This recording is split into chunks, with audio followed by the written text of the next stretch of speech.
El Señor les bendiga. Vamos a iniciar con la escuela dominical, pero siempre como cada mañana antes de empezar con este estudio vamos a ponernos en las manos de Dios.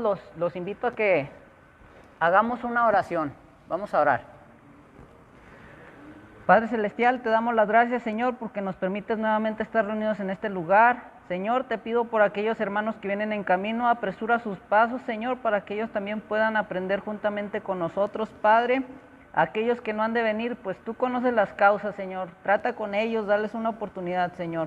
Señor, te pedimos por el estudio de esta mañana, por la escuela dominical, que seas tú quien nos hable, Señor, que no sea palabra de hombre, opinión de hombre, sino sea tu palabra la que nos enseñe, Señor.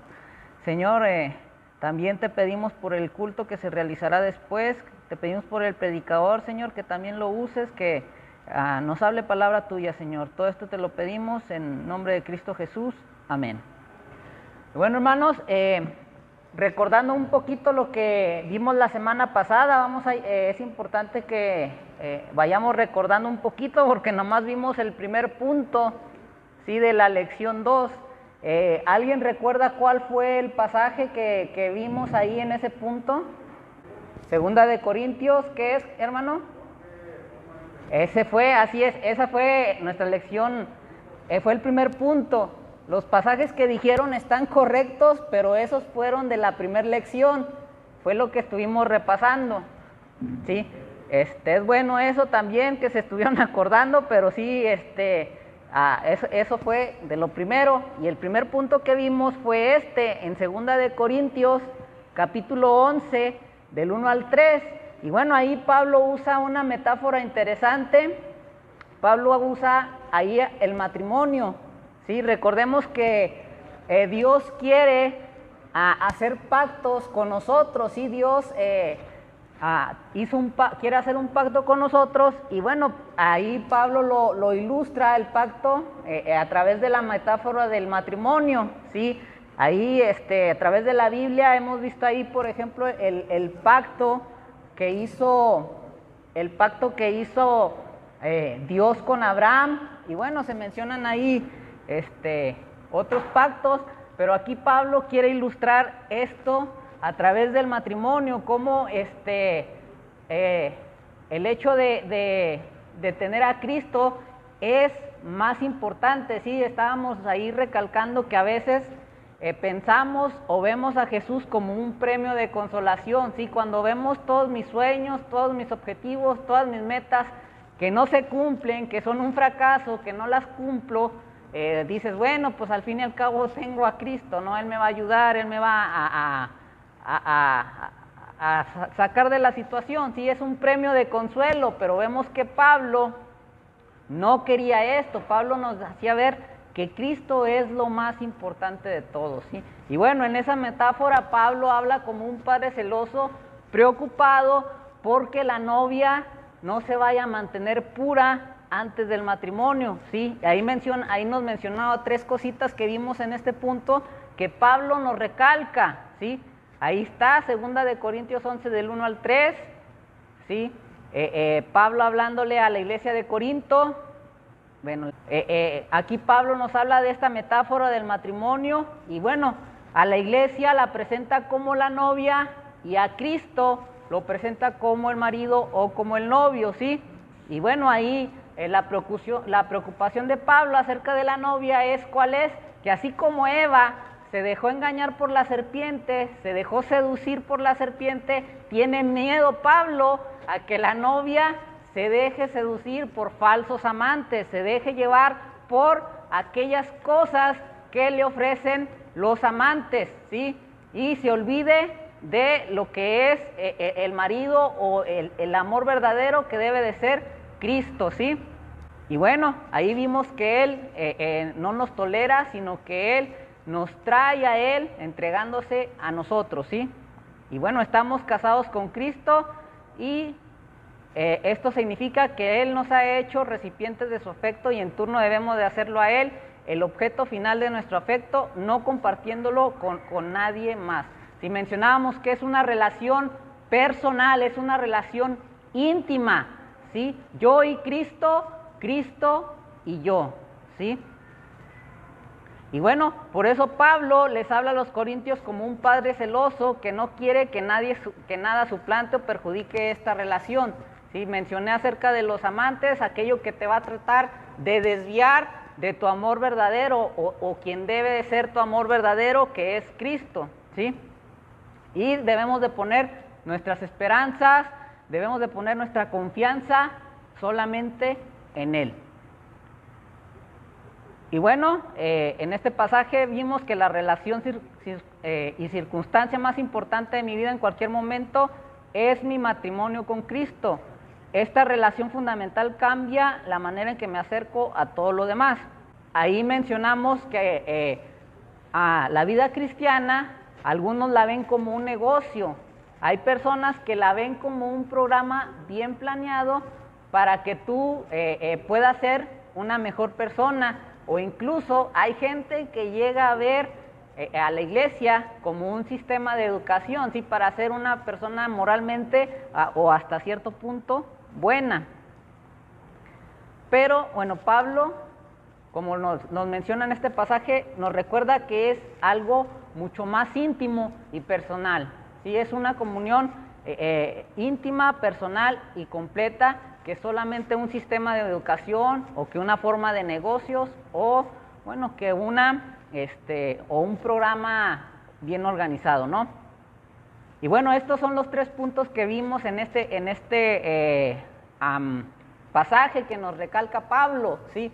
Si estoy espiritualmente casado con Cristo, entonces lo central de mi vida actual no es la felicidad personal presente, sino la pureza espiritual. Algo que pide Pablo a la iglesia, ¿no? Al querer decir, me temo que como la serpiente engañó a Eva, ¿no?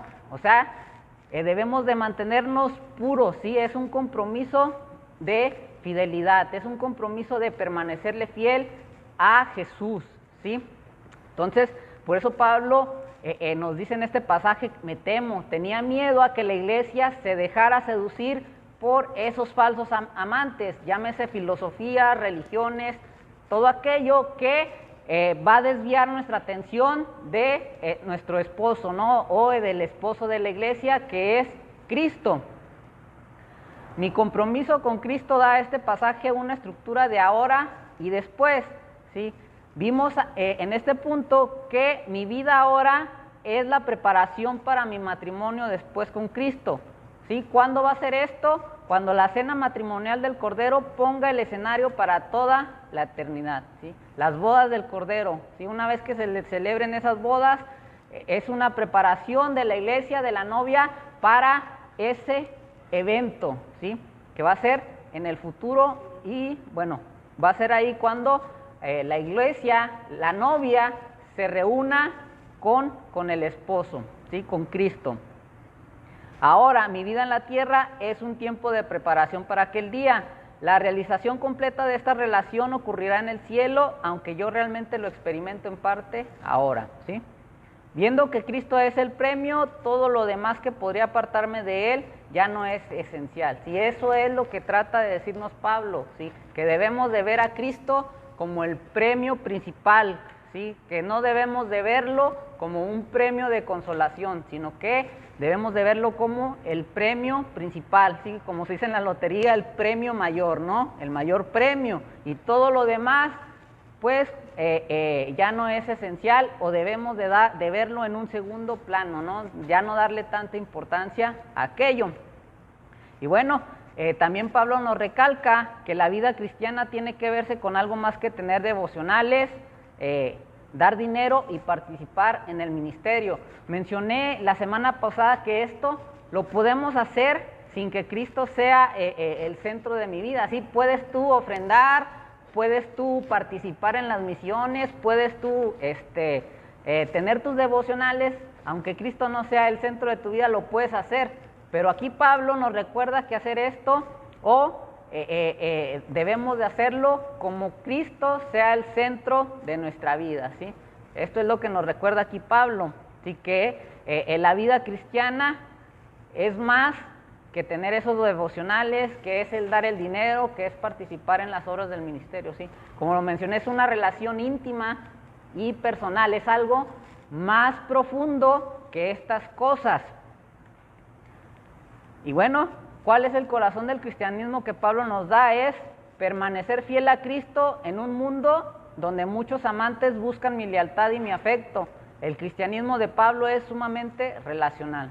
Ese es el cristianismo, o Pablo nos da la razón del corazón del cristianismo, no es el que la iglesia, el que la novia permanezca fiel en un mundo donde muchos amantes van a tratar de desviar la atención de la novia, van a tratar de desviar la mirada, van a tratar de llevarla por un camino equivocado y que no vea, que pierda esa lealtad a Cristo, ¿no?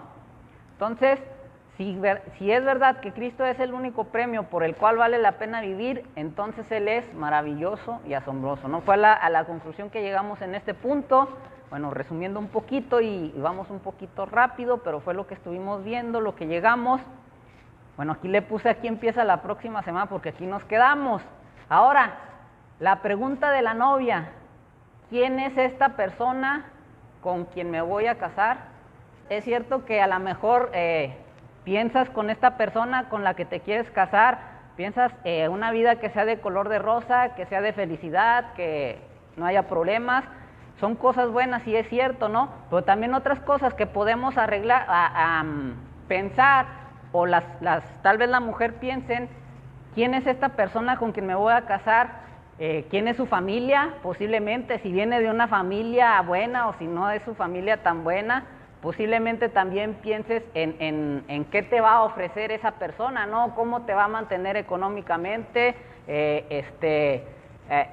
si va a cumplir tus expectativas en cuanto a eso monetariamente. O sea, hay cosas que podemos decir, ¿no? O pensar con esa persona, ¿sí? El estatus que tiene, si es buena persona también, si no es celoso, etcétera, etcétera, ¿no? Hay muchas cosas que buscas dentro de la persona con la que te quieres casar, ¿no? Muchas cualidades, ¿sí?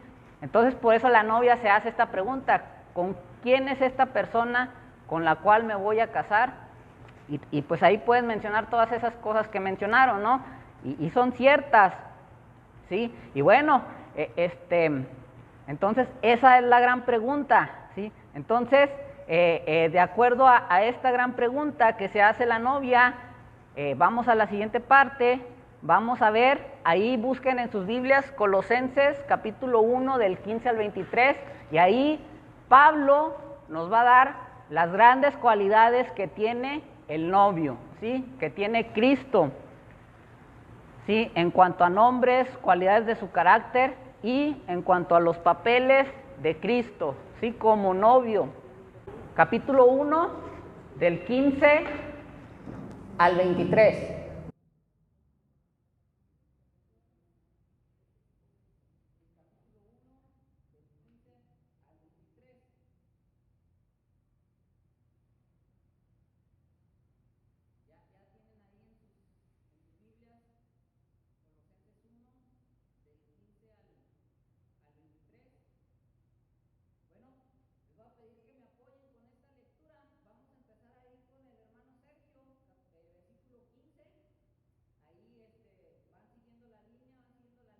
Podemos ver los nombres, las cualidades del carácter e incluso los papeles que tiene Cristo, ¿no? Ahí nos menciona una serie de cualidades, de características que tiene el novio de la iglesia, ¿no? Que es Cristo, ¿sí? Y bueno, vamos a ver ahí cuáles son estas cualidades acerca del novio. Primeramente, en versículo 15 vemos: Él es Dios. Ahí en el versículo 15, como leyeron, otra de las cosas que vemos ahí en el versículo 15 es: Él es el primogénito sobre toda la creación. Ahí mismo en el versículo 15, otra cualidad que nos presenta Pablo acerca del novio, ¿no? Acerca de Cristo. Él es el creador de todas las cosas, versículo 16. Todas las cosas fueron creadas para Él, versículo 16. Versículo 17, Él es eterno, antes de todas las cosas, vimos versículo 17. Él es quien sostiene todas las cosas, versículo 17. Él es la cabeza del cuerpo, versículo 18. Él es el principio y el primogénito entre los muertos, versículo 18. Y Él es supremo. Versículo 19, Él es la plenitud de Dios. 20 y 22, Él es quien reconcilia todas las cosas.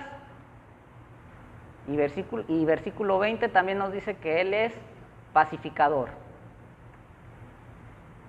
Y bueno, ¿qué nos damos cuenta en todas las cualidades o en todas las características que se nos presenta acerca del novio de la iglesia, de Cristo? Bueno, que todo lo que yo posiblemente necesitaría, tanto física o espiritualmente, ha sido proporcionado para mí por Cristo.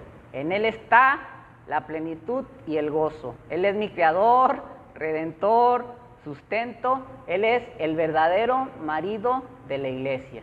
¿Sí? Entonces vemos aquí las cualidades que tiene el novio. ¿Sí? Ahorita hacíamos la pregunta de cuando una mujer se está interesada en matrimoniarse con cierta persona, se debe de hacer esa pregunta: ¿con quién me voy a casar? ¿No? Y las cosas que busca una persona. Y bueno, pues qué maravilla, ¿no? Que la iglesia tiene a ese gran esposo, ¿no? A ese gran novio, ¿no? El marido verdadero de la iglesia, que es Cristo, ¿no? Con todas estas cualidades que nos menciona aquí, Él realmente nos da todo, ¿sí? No nos falta nada con Él, ¿sí? Entonces, debemos de entender es que el matrimonio humano es la reflexión de un tipo de nuestra unión con Cristo y no al revés, ¿sí? Es algo que es importante, que debemos comprender. Si es una metáfora, es una reflexión de cómo la iglesia se une con Cristo, ¿sí? Y no es al revés. Y es importante que entendamos esto, que el matrimonio es una reflexión y es algo que nos muestra cómo es la unión entre la iglesia y Cristo. Y esto no es al revés. Ahora, si el matrimonio es la metáfora que la Biblia usa para enfatizar la relación íntima y personal que tengo con Cristo, y Cristo es el novio por excelencia, ¿qué trae Cristo a esta unión? ¿Sí?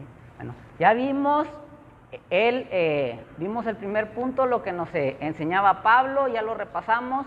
Ahorita estamos viendo o acabamos de ver lo que viene siendo las cualidades del novio, ¿sí?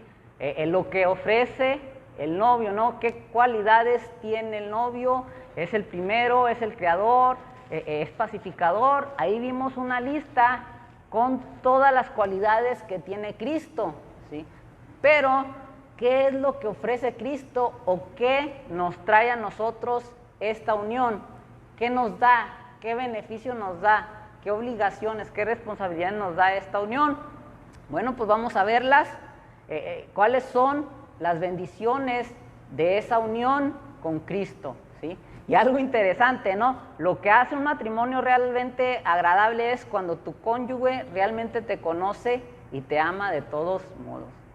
Eso es lo agradable del matrimonio, ¿no? Cuando tú ya, la persona con la que estás casada, te conoce tus virtudes y defectos y aún así te ama, ¿no? Porque a veces durante el noviazgo siempre se trata de mostrar lo mejor, ¿no? Tratas de mostrar tu mejor cara, tus mejores virtudes, y tus defectos no las conoce la persona hasta que viven juntos, ¿sí? Y lo agradable de los matrimonios debe de ser esto, que la persona te conozca tanto los virtudes y defectos, te los conozca y aún así te ame, ¿no? Aún así ella quiera estar contigo, ¿sí? Te ame de todos modos. Así es el matrimonio con Cristo. No podemos apreciar totalmente las bendiciones hasta que veamos quiénes somos realmente. Sí, es eso lo maravilloso, y así es el matrimonio con Cristo, ¿no? ¿Qué le podemos ofrecer a Cristo? Nada. ¿Sí? ¿Qué tenemos nosotros para darle a Él? Nada. ¿Sí? Y sin embargo Él, aún así, Él nos ama, aún así Él quiere entablar esa unión íntima con nosotros, ¿sí? Y bueno, Él nos conoce realmente cómo somos y aún así Él nos ama. Bueno, les voy a pedir que busquemos ahí en las Biblias ahora Colosenses capítulo 1 para leer de los versículos 21 hasta el 23.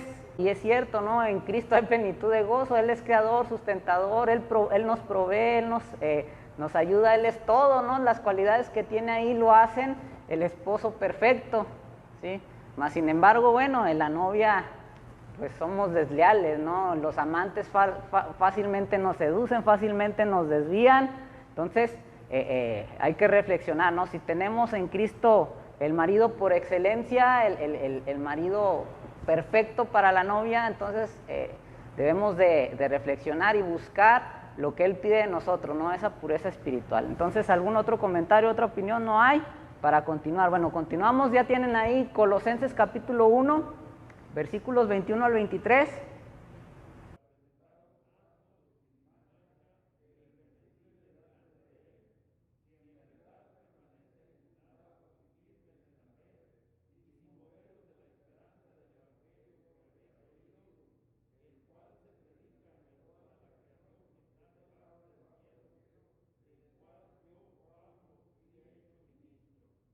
Pueden sentarse, hermanos, muchas gracias. Y bueno, aquí Pablo nos recuerda algunas cositas, ¿no? Como lo mencioné, aquí vamos a ver las bendiciones. ¿Cuáles son esas bendiciones que se nos dan al estar casados con Cristo, ¿no? Bueno, otro pasaje también ahí, les voy a pedir que busquen, ahí está enseguida, capítulo 2 de Colosenses 2, pero ahora va a ser del 1 al 15.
Y bueno, estos dos pasajes que leímos allí en Colosenses, Pablo nos describe cómo somos realmente sin Cristo. Es importante que antes de ver las bendiciones, veamos lo que somos realmente cuando no estamos unidos a Él, ¿sí? Entonces, ¿cómo somos sin Cristo? ¿Cuál es qué es lo que le podemos ofrecer a Cristo, ¿sí?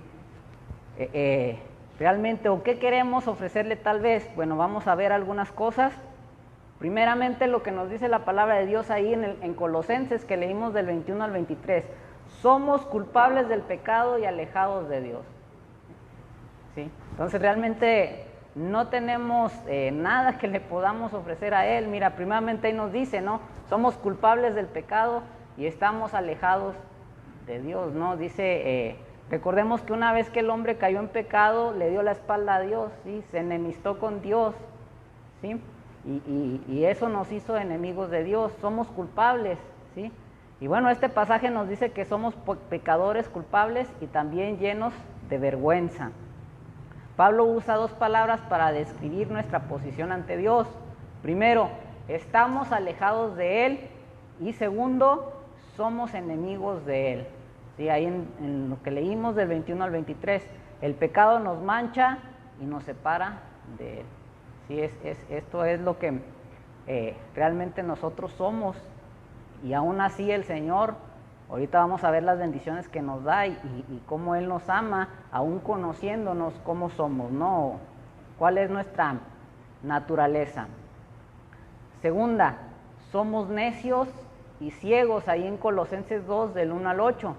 Algo terrible que hace el pecado es que nos reduce a necios. Nosotros somos fácilmente engañados, atraídos a la filosofía hueca y fácilmente atraídos por argumentos que parecen buenos, que nos llevan a alejarnos a Cristo. Y los amantes fácilmente nos desviamos, fácilmente esos amantes desvían nuestra atención, nuestra lealtad a quien le debemos de rendir la lealtad, ¿no? A Cristo. ¿Sí? Todas aquellas filosofías, todo aquello que llama nuestra atención y busca alejarnos de Cristo, y la mayoría de las veces, aún como hijos de Dios, lo logran hacer. Sí, ejemplo está el pueblo de Israel, viendo sus maravillas en el desierto, experimentando la provisión de Dios en el desierto, y aún así ellos querían volver atrás, ¿no? Vemos ahí claramente se dejaban seducir fácilmente por sus amantes, ¿no? Y bueno, vemos todo lo que a través de la historia del pueblo de Israel, cómo ellos se dejaron seducir por otras naciones, ¿no? Dios los había escogido para que ellos llevaran a Dios a esas naciones, y fue el caso contrario, ¿no? Las naciones sedujeron al pueblo de Dios y lo desviaron, ¿sí? Muchas de las veces nos pasa igual, ¿no? Como creyentes, como hijos de Dios, a veces hay cosas que nos desvían, ¿sí? Hay amantes que nos desvían de nuestra atención al esposo, ¿no? A quien debe de ser nuestro amor verdadero. La siguiente, somos impotentes y esclavizados, ahí del versículo 2, del 9 al 15. Pablo usa la mejor palabra posible para describir cuán atrapados e indefensos estamos, ¿sí? Impotentes, no podemos hacer nada por nosotros mismos, y sobre todo somos esclavizados por esas cosas, ¿no? Aunque tratáramos de salir con nuestras propias fuerzas, realmente nos es imposible salir de aquello. Pablo dice que estamos muertos, ahí en el versículo 13, Cuando estás muerto, eres incapaz de hacer algo. Esta es una condición que no puedes corregir o mejorar. El pecado nos hace incapaces de ser y hacer lo que Dios quiere. Y de acuerdo ahí al pasaje que estuvimos leyendo, y bueno, como lo mencioné, estas tres cositas es lo que cada uno de nosotros somos sin Cristo, ¿sí? Somos culpables del pecado y estamos alejados de Dios.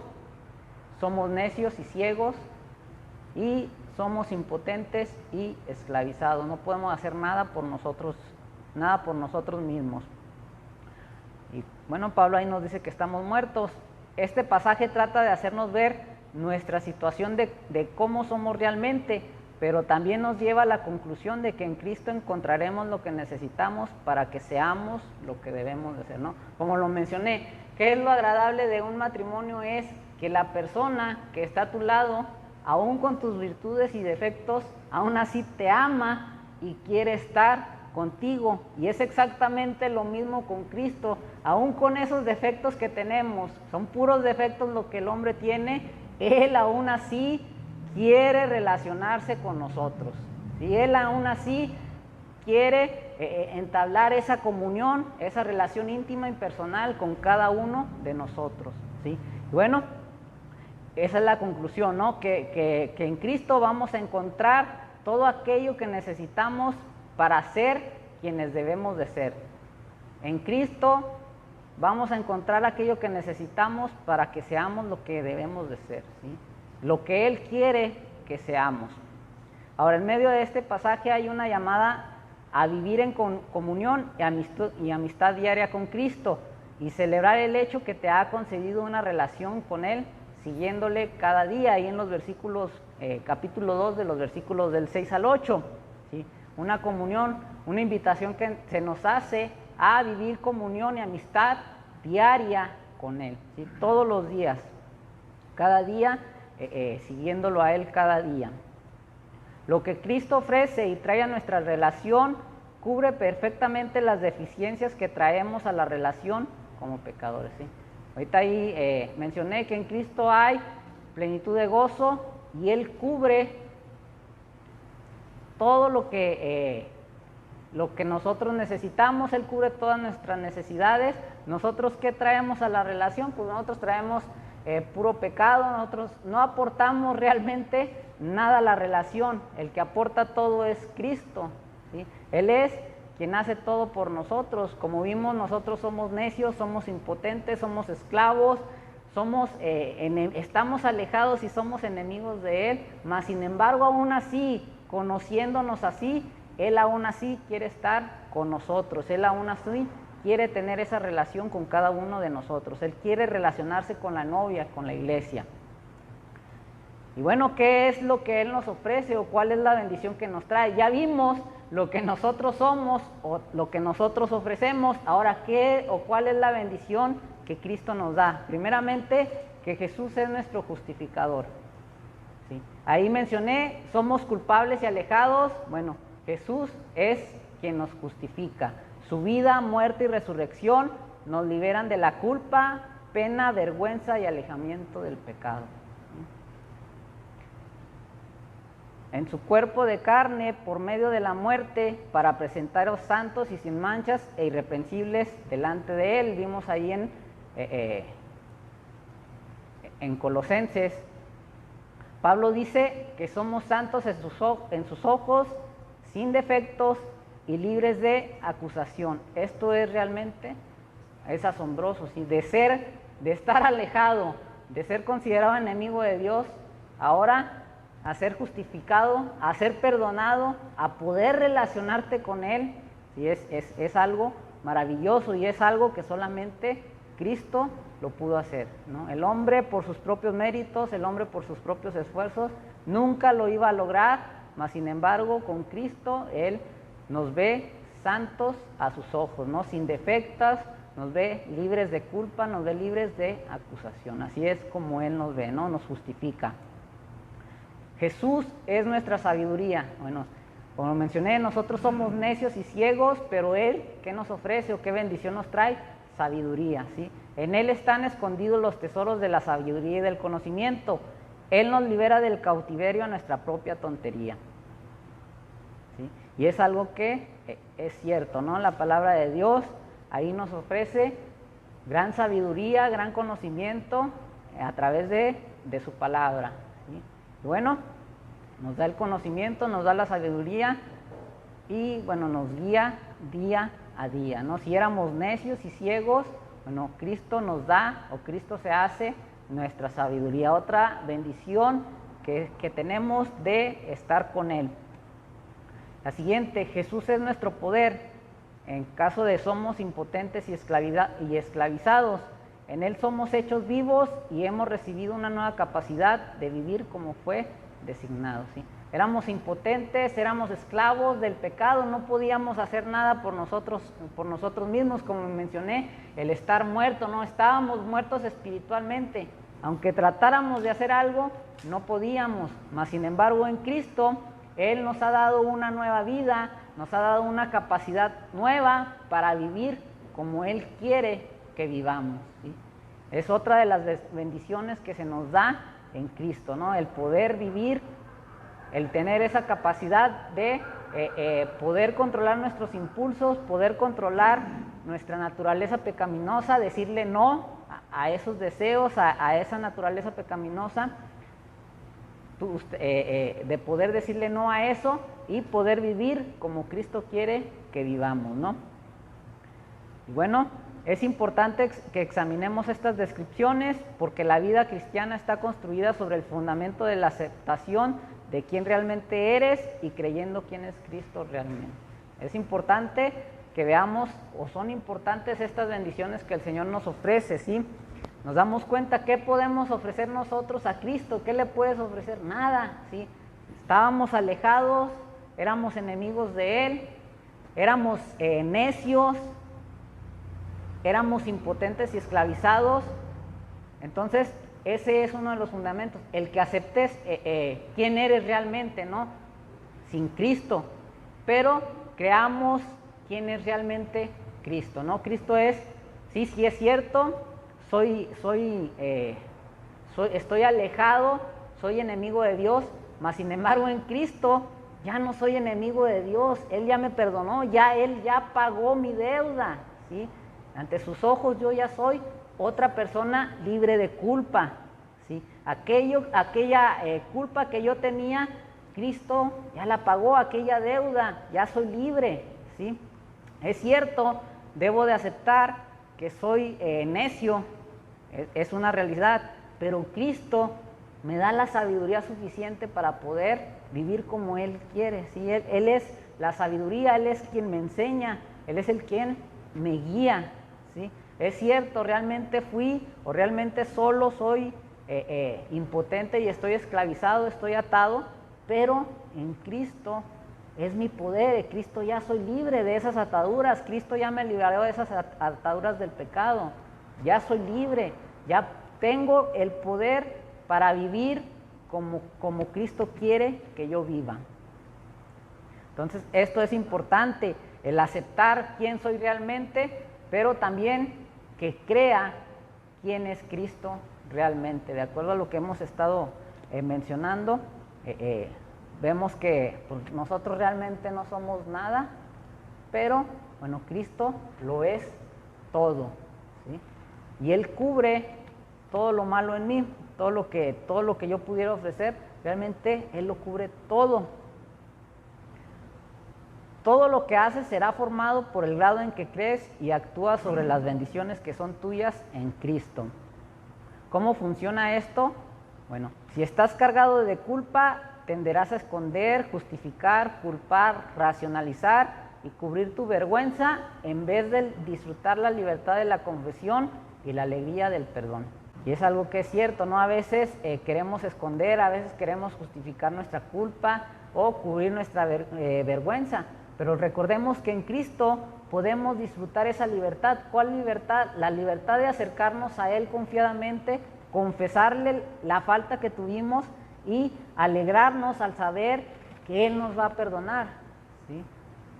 El saber que podemos acercarnos confiadamente a Él, decir que la regamos y estar alegres porque tenemos la seguridad de que vamos a recibir el perdón, ¿no? Si olvidas tu insensatez, serás susceptible para respuestas automáticas, soluciones rápidas, fórmulas humanas y técnicas superficiales que nunca resuelven problemas, en vez de disfrutar el fruto que viene de seguir la sabiduría de Cristo.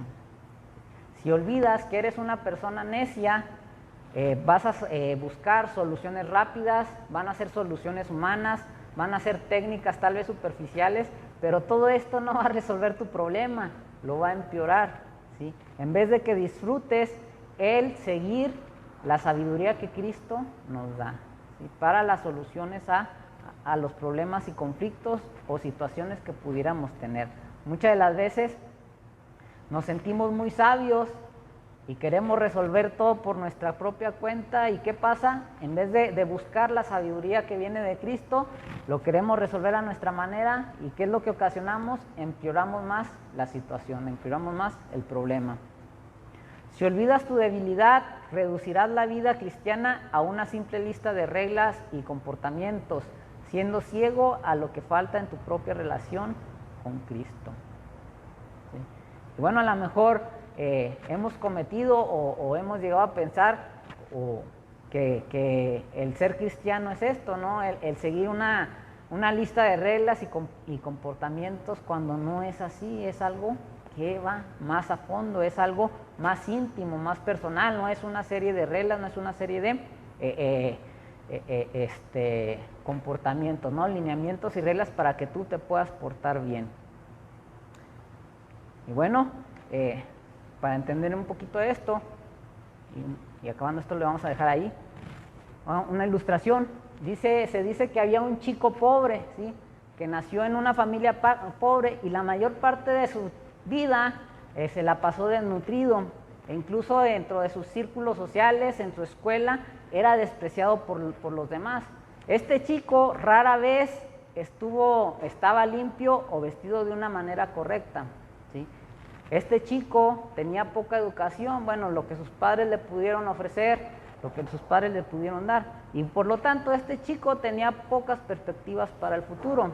Sin embargo, bueno, este chico salió de su casa y consigue varios trabajos, y dentro de todos esos trabajos, uno de ellos que tenía era el ser un caddy en un club campestre prestigioso. ¿Qué es un caddy?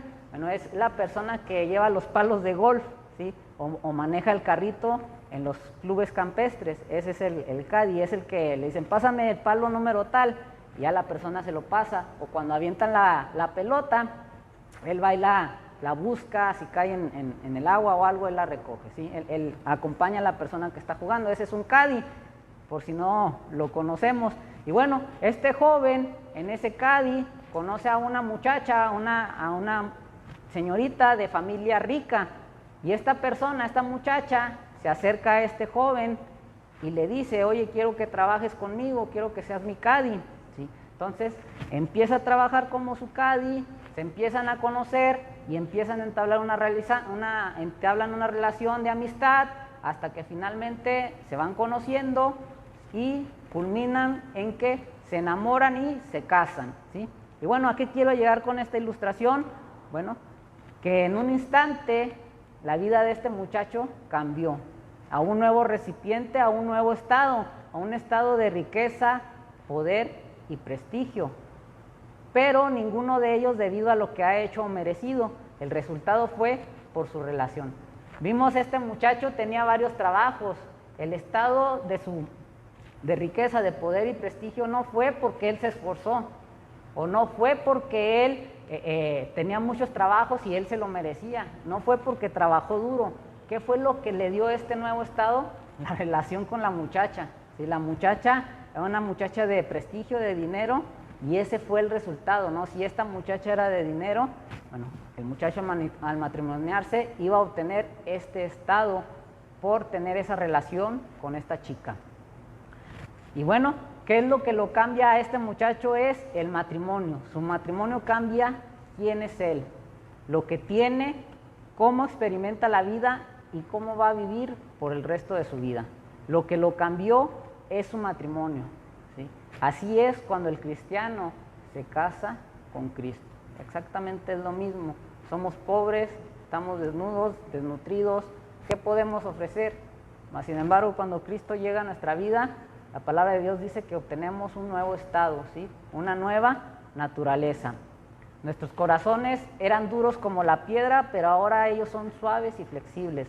Los cambios que son el resultado de nuestra unión con Cristo son tan fundamentales que la Biblia dice que en Él nos volvemos nuevas criaturas. Y concluyo con este pasaje, es el punto 2, vamos a tener otra tercera parte.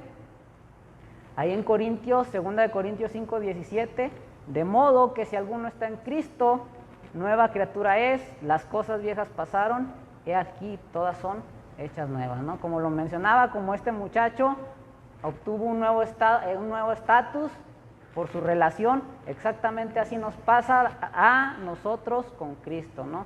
Somos nuevas criaturas, dice ahí, si alguno está en Cristo, nueva criatura es, las cosas viejas pasaron, he aquí todas son hechas nuevas, ¿no? Que son bendiciones, son grandes bendiciones, son que aporta el Señor para nosotros, ¿no? Entonces, ese es el resultado de nuestra relación con Cristo, porque soy unido a Él, soy una nueva criatura que está siendo renovada diariamente por su Espíritu. Porque soy unido a Él, el poder del pecado está roto y su presencia en mi corazón está siendo cada vez más erradicada. Porque soy... No, hasta ahí. Entonces, bueno, ahí ya vimos, este es el segundo punto. Están un poquito largos, pero están interesantes, están haciéndonos reflexionar a todos, yo me incluyo. Entonces, hasta aquí le dejamos. Primeramente Dios, próxima semana vamos a continuar con el siguiente punto, que es cuáles son los valores y las desventajas que se nos ofrece o que nos ofrece el estar unidos con Cristo, ¿no?